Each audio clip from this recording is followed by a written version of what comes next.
今回はエピソード1シリーズの裏主人公である、流星カイザーについてまとめてみました。アニメや漫画ではドラゴン竜という名前で活躍していた彼、実はクリーチャーとしても多くの活躍を残しているのです。そんな流星のフォーエバーな魅力を紹介していきます。ぜひ最後までご覧ください。それでは、早速参りましょう。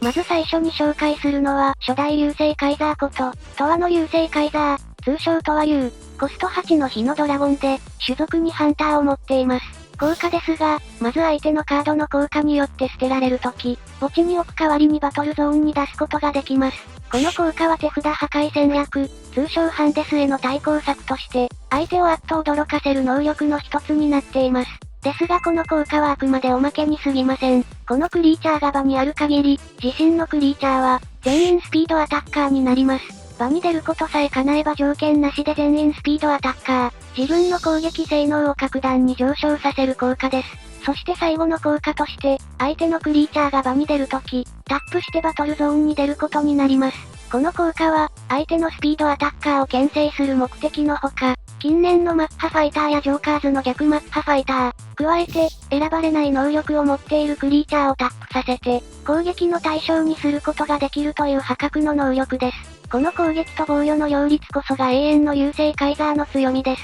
余談ですが、このカードは切り札買った時代のカードではありますが、主人公の買った以外にもアニメでこのカードを使った人物がいます。それが中学生編のラスボスとも言える存在きなり行。彼は永遠の流星カイザーの効果で、タップしてバトルゾーンに出る相手クリーチャーを、圧倒的なパワーを誇るカード2がベルムートで蹂躙し、相手に何もさせないままライブラリアウトによって勝利しました。この陰湿な戦い方は当時の小学生の記憶にバッチリと残り、それでいてテクニカルなプレイをするので今でも人気のキャラです。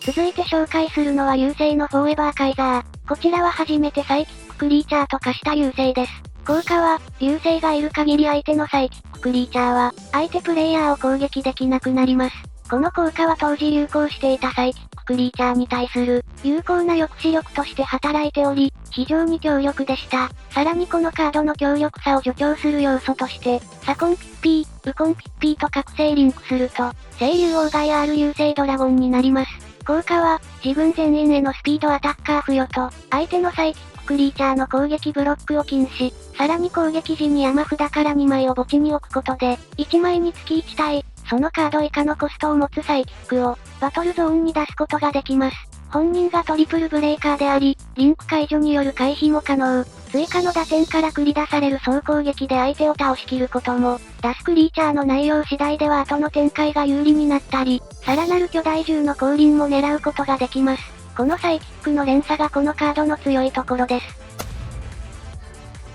続いて紹介するのは勝利の流星カイザー。こちらは覚醒リンクの最終形態とも言えるカードの1枚のパーツである流星カイザーです。効果は、相手はマナゾーンにカードを置くときに、単色カードであってもタップするというもの。単純ながら非常に効果的に刺さる1枚です。しかも本人がダブルブレイカーを持っていることもあり、純粋な打点としても活用できます。それを最大限利用したのが皆さんご存知ドギラゴンバスター。最速3ターン目に降臨し、いきなりのトリプルブレイクをかまし、後続をマナカ手札から場に出すという圧倒的攻撃性能。こうして出した後続のカードの効果で流星を出し、ドギラゴンバスターの効果で流星もスピードアタッカーに、そのままドギラゴンバスターが割り残した残り2枚のシールドもブレイク。最後に余った1体でダイレクトアタックをかます。この一連の流れは当時の競技シーンで凄まじい破壊力を持ち、気づけばドギラゴンバスター周辺のパーツが軒並み殿堂入り。その後ドギラゴンバスター本人が殿堂入りしたことで、いくつかのパーツは解除を許されましたが、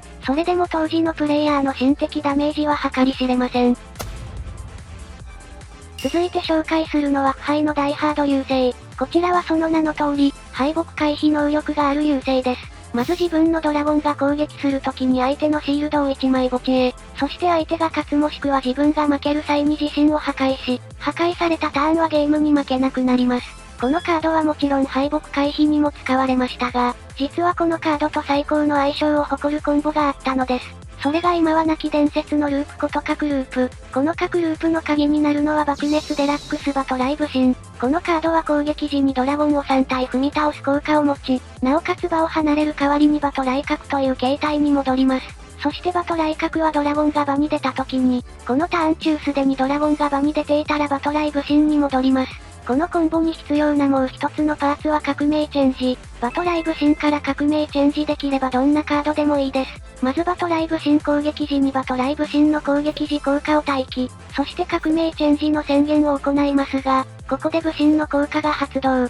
バト来角になって場に残り、結果的に手札と入れ替わりません。この場合革命チェンジ中も場に出ないので手札に残ります。ここでバトライ武神の効果を発動。ドラゴンを3体踏み倒します。するとこのドラゴンの登場により、バトライ角がバトライ武神に、最終的に元の状態に戻っているので、ループ証明が完了。ドラゴンを踏み倒しながらドラゴンの攻撃が無限に続きます。つまり、この状況になった状態で大ハード流星を出すと、相手のシールドを無限に墓地に叩き落とすコンボが完成します。さらにドラゴンが無限に出てくる関係上打点はいくらでもあり、その攻撃力を防ぎ切られることはまずありません。腐敗の大ハード流星という名前の真実は、絶対に相手を蹂躙して勝利するから負けないというものなのです。ちなみにこのループですが、最低変更により使用不可能に、さらに直近の殿堂発表でバトライ武神がプレミアム殿堂入り、どうあがいても再現不可能なコンボになってしまいました。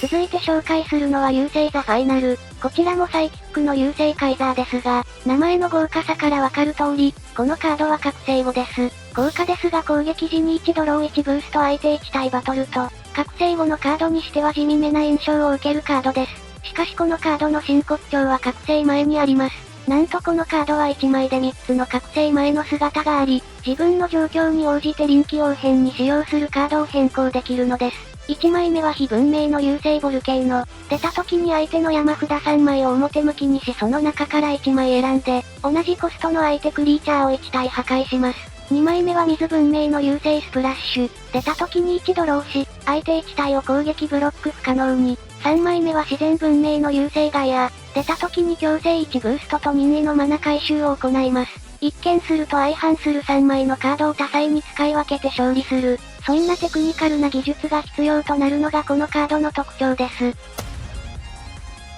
最後に紹介するのは環境の大問題児ことガイアッシュカイザー。相手が踏み倒しを行った際に相手ターン終了時に着地して、まず登場時に2枚ドローできます。そして相手のクリーチャーは出たターン攻撃できません。これはスピードアタッカーやマッハファイターはもちろん、進化クリーチャー等にも影響を及ぼすので注意しましょう。そして大本命の能力がこちら。このクリーチャーが場にある限りコスト10以上のカードは、すべてコストが4軽減されます。驚異の 40% 割引が実現した瞬間です。このカードの登場により今までのカードの評価が大きく覆りました。今まではコスト10は強力な分重く使いにくいという感想でしたが、このカードのおかげで比較的軽いのに強力なカードへ早変わり、素出ししてもドロー効果と攻撃牽制効果でアドゾンにはなりにくく、1ターン猶予を与えてしまった日にはあなたのターンは訪れません。それくらいシンプルかつパワフルなカードがこのカードです。このカードと最も相性のいいカードとして名が挙がるのが、勝利郵送クラッシュヘッドです。このクリーチャーはコスト10でありながら、自身の効果で、ターン終了時に破壊される代わりにコストを2軽減できます。スピードアタッカーダブルブレーカーで、破壊された時に、このカードがタップしていたら追加ターンを獲得できます。ただでさえ強力なカードの1枚ですがここにガイアッシュが来ると、これらの効果を持つカードが4マナで場に出ます。そして追加ターン中にさらにマナを使用して攻撃し、圧倒的な攻撃速度とカードパワーで押し切り勝利します。このようなデッキの名前をガイアッシュ波動と言い、今なお環境で大暴れしているデッキタイプの一つです。先日の DMGP10 では見事優勝に輝くなど、その実力も折り紙付きです。開発部セレクションデッキとの相性も抜群のデッキでもあります。そんなデッキの中核を担っているこのカードは、間違いなく現時点で流星最強と言えるでしょう。今回は、サムネにもなっている歴代流星について、小ネタを交えながら紹介してきました。皆様のコメントお待ちしております。ここまでご視聴いただき、ありがとうございました。よかったらチャンネル登録や高評価で、応援よろしくお願いいたします。